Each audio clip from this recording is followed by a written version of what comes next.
사우디아라비아 국방부에 올라온 1분도 안 되는 짧은 영상으로 중동 국가들이 한바탕 난리가 났다는 소식이 들려왔습니다.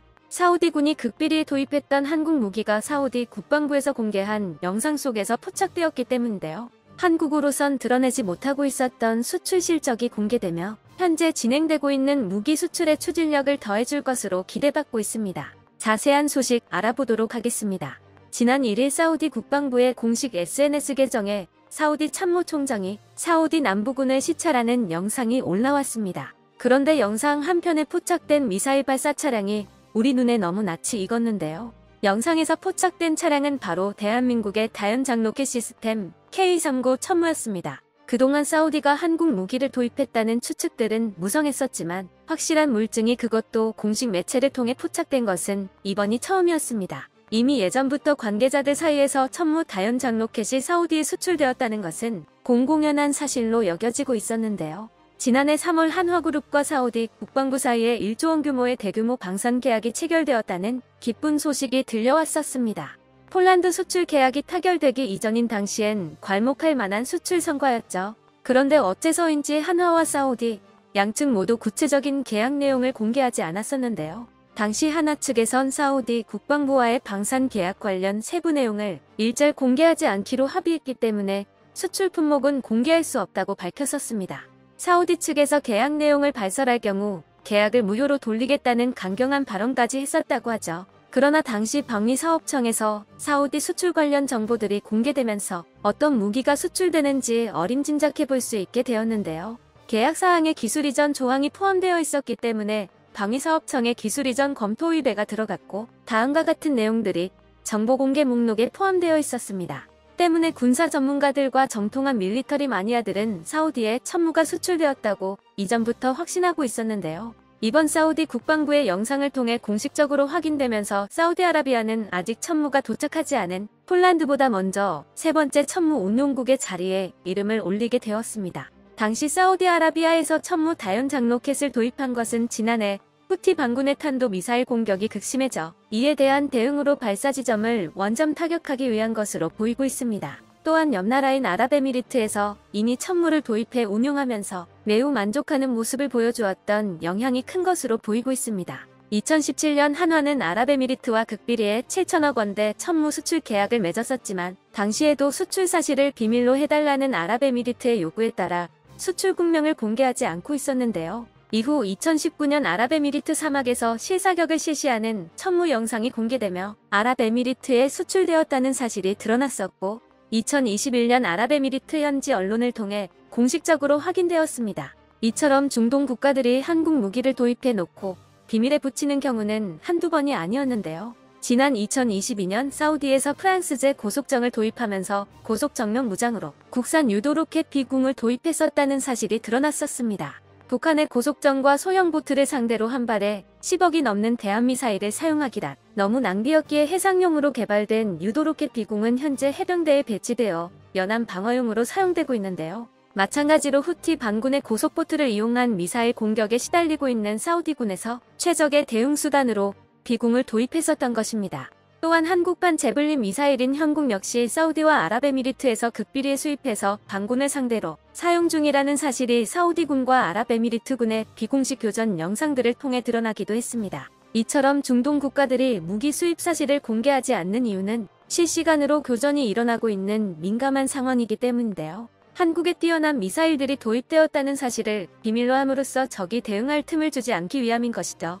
한화와 사우디의 천무 수출 계약의 세부 사항은 밝혀진 바가 없는데요. 천무 발사대와 유도로켓에 대한 기술 이전이 포함되어 있었다는 것과 함께 천무 전용 전술지대 지유도탄이 수출 품목에 포함되어 있었을 거라 추정되고 있습니다. 후티 반군이 국방비에만 세계에서 세 번째로 많은 금액을 쓰고 있는 사우디군을 상대로 버티며 많은 피해를 입힐 수 있었던 것은 정규군 수준의 무장과 함께 산악지형을 활용하여 효과적인 게릴라 전술을 펼치고 있기 때문인데요. 특히 동굴을 이용한 탄도미사일 공격에 상당한 피해를 감수해야 했습니다. 그런데 동굴에서 숨어서 공격하는 이 방식을 우리는 이미 알고 있는데요. 이는 북한이 산해갱도를 파고 우리 군의 폭격을 피한 후 장사정포를 발사하겠다는 전략과 꼭 닮아 있습니다. 실제로 후티 반군이 사용하는 무기 중 북한제 무기가 상당수 포함되어 있으며 북한의 미사일 기술이 이란을 통해 후티 반군까지 흘러들어갔다는 사실이 드러나기도 했었죠. 후티 반군의 전술 역시 북한이 사용했던 갱도, 포병 전술을 그대로 따라한 거라 봐도 무방할 텐데요. 그리고 북한의 갱도, 포병 전술에 한국군이 대응책으로 내놓은 것이 바로 KTSSM이었죠. 갱도 포병을 이용한 연평도 포격 도발 이후 번개 사업으로 진행되어 개발된 KTSSM은 사거리는 180km 정도의 무려 500kg짜리 관통형 열압력 탄두를 장착하여 두께 10m 이상의 토사층을 관통할 수 있는 위력을 가지고 있습니다. 그 강력한 위력에 천둥이 떠오른다고 하여 KTSSM의 공식 명칭은 우레라고 정해졌었습니다. 앞서 아랍에미리트에 수출된 천무에도 KTSSM이 탑재되어 수출되었기에 사우디 역시 KTSSM이 탑재된 개량형 천무가 수출되었을 거라 여겨지고 있습니다. 천무 도입 사실이 드러나자 의미심장해 보이는 사우디의 제스처가 보이는데요. 지난 3월 7일 사우디의 국방장관인 칼리드 빈 살만이 한국을 방문하여 천궁2 지대공 미사일 도입을 검토하고 있다는 소식이 전해졌었습니다. 그런데 얼마 전까지만 해도 사우디에서 천무 도입에 관심을 가지고 있다는 소식이 전해졌었는데요. 이미 도입을 해둔 상황에서도 사실을 숨기기 위해 도입을 고려 중이라는 정보를 뿌려왔었던 것이죠. 때문에 사우디에서 천궁2 지대공 미사일 역시 이미 도입을 해놓고 사실을 감추기 위해 연막작전을 펼치고 있다는 의혹이 제기되고 있습니다. 확실히 드러난 사실은 없지만 그동안 중동 국가들이 한국 무기를 도입하면서 보여준 행보를 생각한다면 완전 불가능해 보이지만은 않습니다. 사우디가 천무의 공식 운용국이라는 사실이 드러나면서 천무 수출의 추진력을 더해줄 것으로 기대받고 있는데요. 현재 폴란드와 5조 원 규모의 천무 수출이 진행 중이며 노르웨이와 루마니아가 천무 도입에 관해 논의를 진행 중입니다. 천무 288대 도입 계약을 체결한 폴란드는 올해부터 천무 초도 물량을 공급받으며 대한민국, 아랍에미리트, 사우디아라비아에 이은 네 번째 천무 운용국이 될 예정인데요. 천무 288대를 그대로 들여오는 것이 아닌 자국산 차체에 천무 발사대를 얻는 식으로 과거 한국의 K9 차체로 크라프 자주포를 만들었던 것과 유사한 방식으로 도입될 예정입니다. 폴란드의 다목적 차체인 옐치에 천무의 발사대를 얹고 토파즈 사격 통제 시스템을 도입하여 폴란드형 다연장 로켓 WR300 코마르를 생산하겠다는 계획인 것이죠. 물론 다연장 로켓의 핵심인 유도탄과 발사대는 한국에서 그대로 가져와 얻는 것이기에 천무에서 이름만 바꾼 것이라 볼 수 있는데요. 폴란드는 본래는 하이마스 500대를 구매하려 했었으나 너무 막대한 물량에 미국에서 난색을 표하면서 폴란드가 원하는 생산 능력을 갖추고 있으면서 하이마스보다 더 강력한 화력을 갖추고 있는 천무로 방향을 선회했었습니다.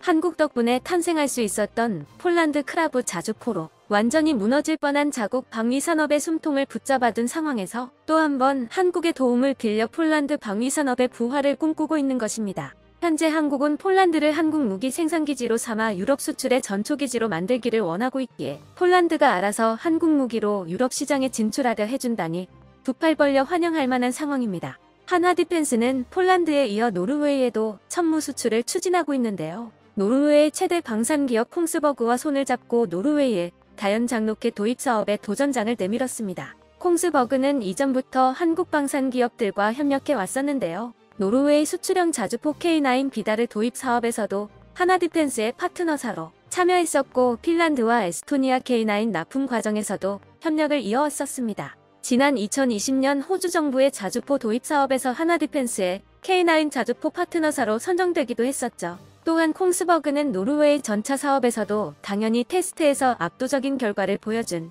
한국의 K2 전차가 승리할 거라 믿고 현대로템과 손을 잡았었는데요. 정치적인 이유로 인해 K2 대신 레오파르트2가 도입되며 처음으로 고배를 마셔야 했었습니다. 하지만 이번 다연장 로켓 도입 사업은 상당히 장기간을 소요하는 사업이기에 이번과 같은 정치적인 사유가 개입할 틈이 없고 현재 다연장 로켓에서 하이마스를 뛰어넘는 화력을 가진 천무의 경쟁자가 될 곳은 없다고 판단하여 다시 한번 한국 방산기업의 손을 잡은 것으로 보이고 있습니다. 콩스버그는 천무의 자사의 대표적인 미사일인 NSM 대함미사일을 장착하기를 원하고 있다고 하는데요. NSM 미사일은 콩스버그에서 개발한 아음속 대함미사일로 스텔스 형상을 가지고 파고 적응형 시스키밍 기술이 적용되어 격추가 매우 어려운 고성능의 대함 순항 미사일입니다. 세계적으로 매우 높은 평가를 받고 있으며 노르웨이 외에도 미국, 독일, 폴란드 등 여러 국가에서 도입하며 액두세와 하푼의 뒤를 이은 서방의 표준 대한미사일로 자리잡고 있습니다.